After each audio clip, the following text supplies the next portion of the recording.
السلام عليكم. كل سنة وحضراتكم جميعا بخير. ربنا يا رب يبلغنا رمضان كلنا واحنا مغفورين لنا جميع ذنوبنا. جاهزين ولا لسه؟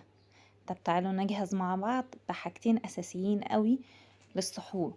اول حاجة معايا انا جبت نص كيلو فول مدشوش ونص كيلو فول آه، من بتاع التدميس. نص كيلو فول مدشوش ونص كيلو فول تدميس نقعتهم من قبلها بيوم، يعني انا لو هعملهم النهارده العصر نقعهم من قبلها العصر. ولما اتنقع بقى بالشكل ده، كبر وبقى بالشكل ده قدامكم. هعمل ايه؟ عندي الفوالة زي ما انتوا شايفين وعندي حلة الضغط. عشان اوفر غاز هعملهم في حلة الضغط، اوفر غاز ووقت وممكن انساه يتحرق، الحاجات دي كلها. حلة الضغط يعني ممكن تكون في كل البيوت، ما عندكيش حلة ضغط اعمليه في الفوالة، ما عندكيش الفوالة اعمليه في حلة ألمونيوم. حطيت عليه لترين مية وحطيت ربع كوباية عدس وطماطماية. والليمونة دي بقى السر الأساسي اللي بتخليه فاتح، ما بيغمقش خالص. عايزة تضيفي بصلاية ضيفي، انا ما بضيفش بصلاية. بس هي كل الطرق دي حلوة ونضيفة واحسن كتير من بره لانه هيستوى قدامك. هقفل بس الحلة واتأكد ان هي اتقفلت كويس. كل حلة ضغط وليها قفلة معينة صحابها بيبقوا عارفينها، يعني المانوال غير الاوتوماتيك، التيفال غير غيره. فهقفلها كويس وهشغل النار عليها.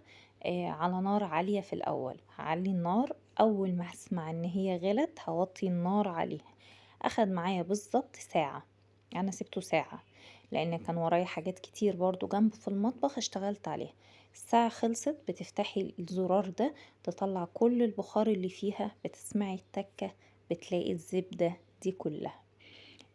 الحلة بتعمل صوت تكة كده، بتلاقي الزبدة ده زبدة بأمانة، يعني فعلا زبدة وفاتح جدا ونضيف ومعاكي ميته.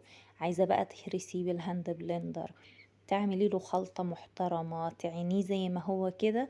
ولا تقولي لي بقى امريكانا العلبة ب15 جنيه هنجيب علبتين، ولا تقولي لي حاجة تانية. زبدة يا باشا، مفيش احسن من كده. كل سنة وانتوا طيبين. ناعم ازاي وطعمه روعة. اوعوا تخافوا من الليمونة، الليمونة دي بس علشان ما يسودش ولا يطلع ريم على الوش. شايفين؟ مفيش فيه واحدة ولا واحدة. وكمان ممكن اقعده شوية عن كده يتهرى اكتر، بس هو كده مهري وجميل والمية بتاعته فاتحة قوي. والمية دي هنستخدمها برضو، يعني لو هرستي الفول هتهرسيه بالمية دي. هتعينيه بحاله كده صحيح، هتعينيه برضو في شوية مية من دول.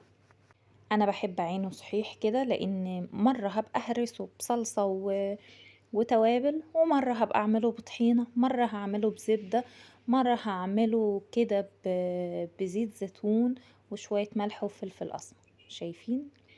احلى فول تدميس بابسط طريقة.